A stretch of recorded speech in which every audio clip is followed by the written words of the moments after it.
Erik the Viking is a comedy released in 1989, directed by Terry Jones. It stars Tim Robbins as the titular Erik. Well, he is a Viking.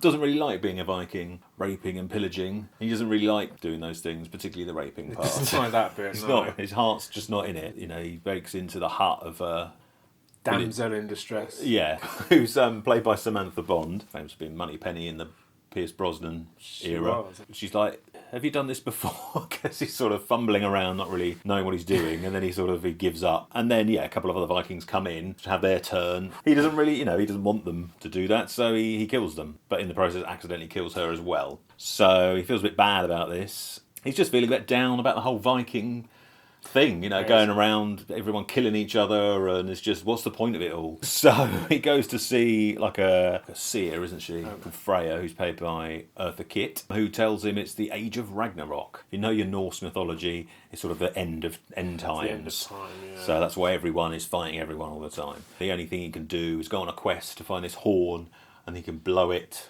The sounding horn. Yeah, that's it. And then so we can go. It's the Gjallarhorn, I think is the Norse title. And also, Fenrir the wolf is swallowed the sun and things like that. That's why he's never actually seen the sun. Yeah, there's some crazy Norse myths. I recommend Neil Gaiman's book about Norse mythology because it simplifies a lot of it, but it's really entertaining. And check it out. Yeah, so he has to find this horn, and he blows it once, and it'll take him to Asgard, and then he blows it again. It will wake up the gods, and he can say, stop all these people fighting each other, end Ragnarok, etc., etc. And then he blows it one more time to go home. So he sets out on a quest with some other Vikings who don't really want to go, but reluctantly agree. And they're all a bit of a ragtag bunch. And they have to find this horn, which is a place called, High Brazil. High Brazil, that's it. Yeah, it's a very strange little island. Yes. That is ruled by Terry Jones, who was the director.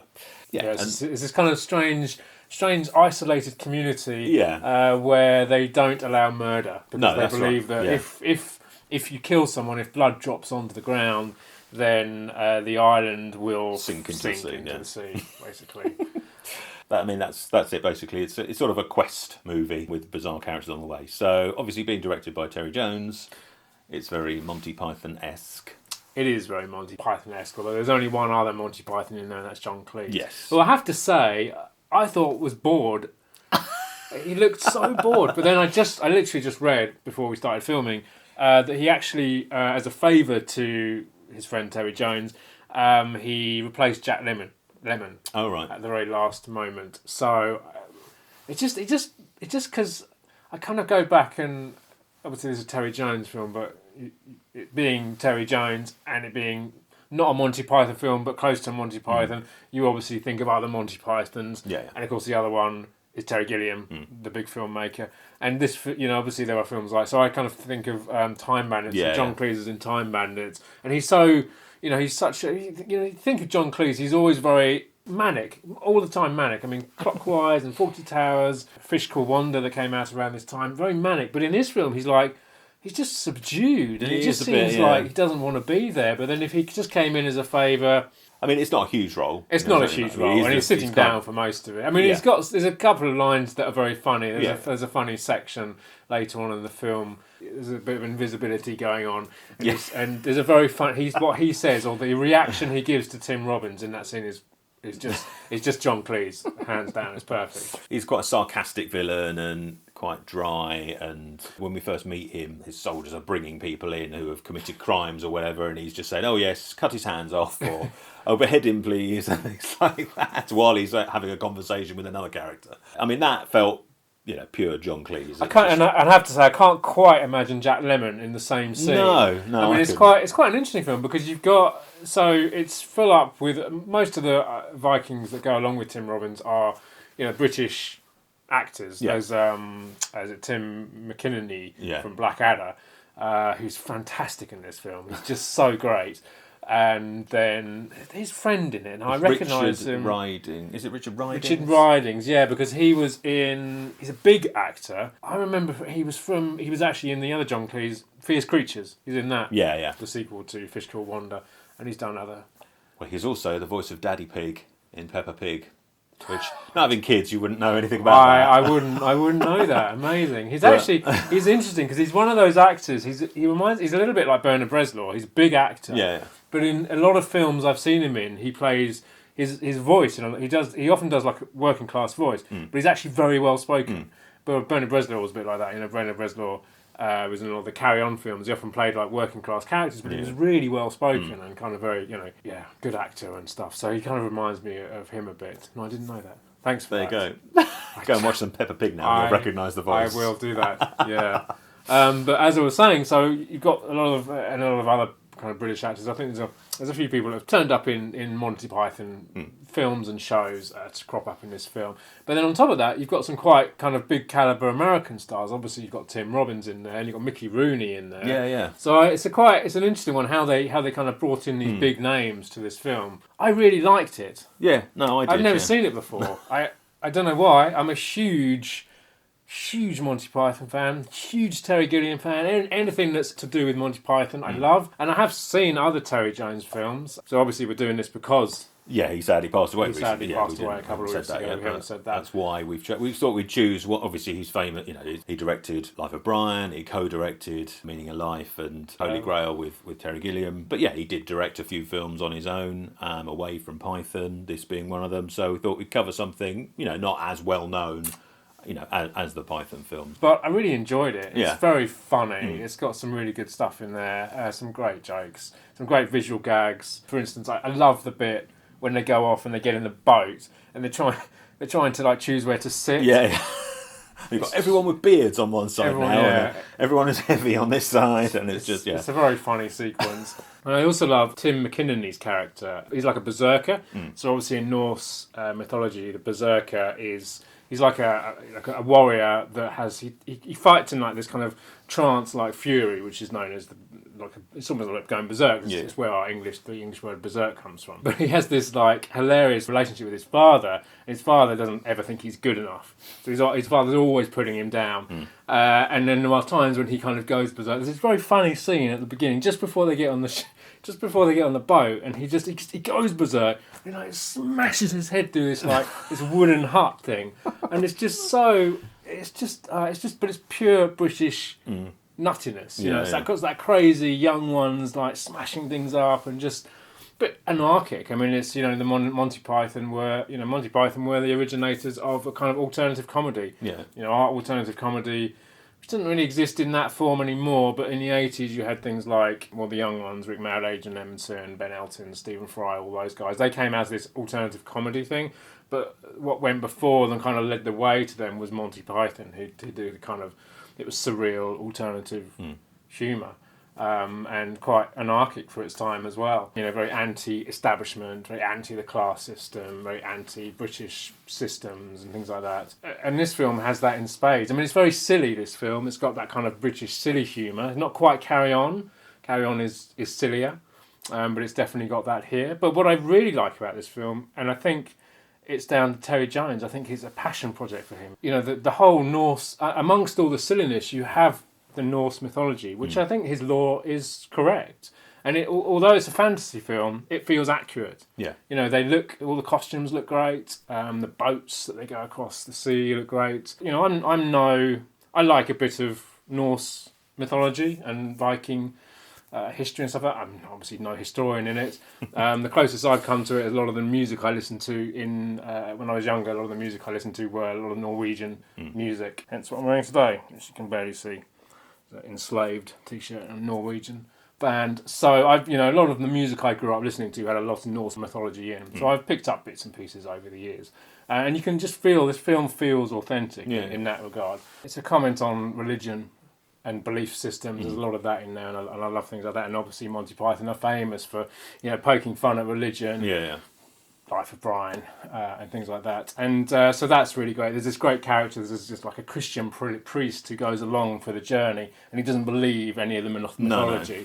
And there's some great jokes with him in there. So I really like it for that. I thought it was I nothing bad to say about this film really. I really really enjoyed it. It looked great, funny, got some great one-liners, got some great visual gags. Terry Jones is great. I think my only It's not a bad thing at all. So obviously Terry Gilliam and Terry Jones were both the two that came out of Monty Python as directors, because they both directed Holy Grail, didn't they? Yeah. And so Terry Gilliam was always trying to say to Terry Jones, pull back, pull your camera back, pull your camera back. Because in this film, you do get a sense of a lot of close-ups of people. You never really see the bigger picture. No. You never get any wide shots of... Well, I mean, most of it's shot in there's location. There's a lot of wonky green screen stuff going on. There's a lot of wonky green screen stuff. It is the 80s, I suppose. Yeah. But you really... You're with the actors for most of the time. Terry Gilliam, on the other hand, he's obviously got a visual eye, a very different eye. I mean, obviously he's a more successful filmmaker. And I think I did read somewhere that he would often think, just pull your camera back or widen your lens slightly so you can see more of what's around you than just being close to the actors all the time. And this does feel like a Terry Jones film. It feels more like a TV film as opposed to a cinematic film. Yeah. But that's just my opinion. I'm a huge Terry Gilliam fan. I really enjoyed this. I think it was a good choice. Thanks. And rest in peace to Terry Jones. Yeah, no, absolutely. I think Tim Robbins is really great in it. Obviously, like you said, mainly British cast, apart from him and Mickey Rooney and Eartha Kitt. But they don't bother with that. Trying to put on any sort of accents. They just which I think is it suits the film. If they were trying to do accents, it wouldn't really work. It makes it almost funnier that he's this like American accented Viking. Yeah. And it doesn't really make any difference. It doesn't matter. You're not thinking, that's taking me out of the movie. No. And he really is the heart of the film. We obviously covered a couple of other films of his, Arlington Road and Jacob's Ladder. I mean, they're all three of these completely different roles. Yeah, and he just he's such a versatile actor. Yeah, he turns it into a comedy here. And Arlington Road, he's quite menacing and creepy. Jacob's Ladder is obviously a veteran with PTSD, and every role he sells it. Yeah, I really enjoy watching him. And I think he almost carries the film, I would say. But apparently it wasn't his first choice. He wanted Nicolas Cage as well for this role. What, Terry Jones did? Terry Jones, yeah. So that would have... I would have liked to have seen that, actually. I would have liked to have seen that too. That would have been interesting. No, I think Tim Robbins is great, and he's got that innocence. Yeah. When he needs... He's likeable. He's likeable. Yeah. I think this is a really good film. I really enjoyed it. However, Roger Ebert did not like it. Really? No, he said this is pretty scathing, though. He gave it a thumbs down, calling it an utterly worthless exercise in waste and wretched excess. Wow. Uniformed by the slightest spark of humour, wit or coherence. Okay. Not a fan then, Roger. Not a fan, I don't know why, but wrong on all levels. I loved it, I really enjoyed it, and I'm so happy you chose it. Thanks. You're welcome. There may be a reason. I mean, there's 4 different versions of this film. Okay. I think the longest of which was the one that was released theatrically in the US, which I think is like about an hour and 40 odd, I think. I think Terry Jones hadn't quite finished editing it, but it was too late. They'd already printed like 250 copies of it to distribute around America, so he couldn't do anything with it. It was too late. That was the version they were going to put into theatres because they couldn't just chuck those away. Right. Okay. So he did re-edit it for the UK release. So there's the theatrical version, there's the international version, which I think is what was released here in cinemas, and then there's the UK video version, which is shorter still. For the DVD a few years ago, Terry Jones's son recut the film, which is known as the director's son's cut. Wow. That's a first. Yeah. Well, obviously you can't just do a normal one. He's a Python. You can't do anything normal. You've got to do something a little bit different. Yeah, exactly. So he sat down with his son and they reordered some of the scenes. From the very start, the titles are different. And from that first scene, in when they're pillaging the village, that goes straight to then where they're sort of celebrating and partying. And then after that, he then goes to see Eartha Kitt. Instead, that is moved back and he sees the Kitt, and then they have the party, and it's all little changes like that just to reorder it and things like that. And I think some sound effects would change because they encounter a dragon in the sea, and that I don't think he was entirely happy with some of the sound effects on that, so they changed things like that, and it ended up being about just under 80 minutes. So it's actually quite short. Okay, interesting. Maybe Roger Ebert should have seen that version. Well, maybe, yes. So yeah, I mean, obviously, he Terry Jones admits he wasn't, he wasn't happy with the pacing on it either. So, but it was too late. He couldn't do anything about it. He did what he could.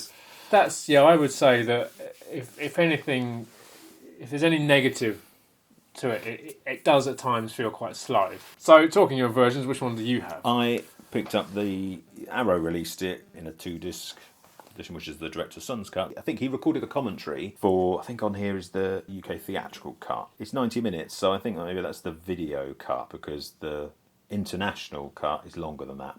I don't know. It's all very confusing. While he was recording the commentary, he said, I wish I could go back and re-edit it again. And Arrow said, well, here you go, do it, and we'll put it out on the DVD. So he got his son in to help him, hence the director's son's cut. I mean, there is a Blu-ray, not in the UK, but in the States and various other countries, the German one as well. And again, they have different versions on. The Blu-rays don't have much in the way of extras on. I think they've got commentaries, and that's about it. This has got a commentary, it's got interviews. Obviously, it's got an interview with him and his son, and they talk about making the new cut. And it's got a making of and things like that, and cast interviews. Features-wise, this is probably the one to go for. But if you want every version, you're going to have to pick up other editions. So it'd be nice maybe if, whether Arrow still have the rights, I don't know. But it'd be, if they could put out a version that's got all different cuts on it, that'd be good. Check which version it is and make sure it's the one you want. Yeah, no, I do. I mean, I definitely recommend it. I think it's a nice, obviously it's a fitting tribute to Terry Jones. Mm-hmm. Who passed away a couple of weeks ago, and he's great in it as well. I mean, he turns up, and as we said, he turns up on this island. And there's a very funny scene. Something goes wrong, should we say? And in true Monty Python fashion, everything's fine. Yeah, it's all fine. And it's a very great scene. Worry. It kind of reminds you of the end of Life of Brian. With the always look on the bright side of life, which is what they constantly did. Which is Monty Python were just legends. They were just really, really great. So many people had so many lovely things to say about Terry Jones. That's what I noticed in the news when everyone. Terry Gilliam had some really great things to say about him, and often, lots of great. He sounded like a really genuinely nice guy. And very talented, very well read. I mean, I think not all the Pythons got on, but I think him and I think Michael Palin were the only ones that they all got on with. I think a lot of them clashed. Some of them personalities clashed. I think. They're all very different, but you put those wild, crazy. Minds together, and you often get interesting groups and things that come out of it. In one of the interviews, or one of the behind the scenes things that I watched, there's an interview with John Cleese on the set. It's an interview. I think he interviews Terry Jones as well, and John Cleese mentions how.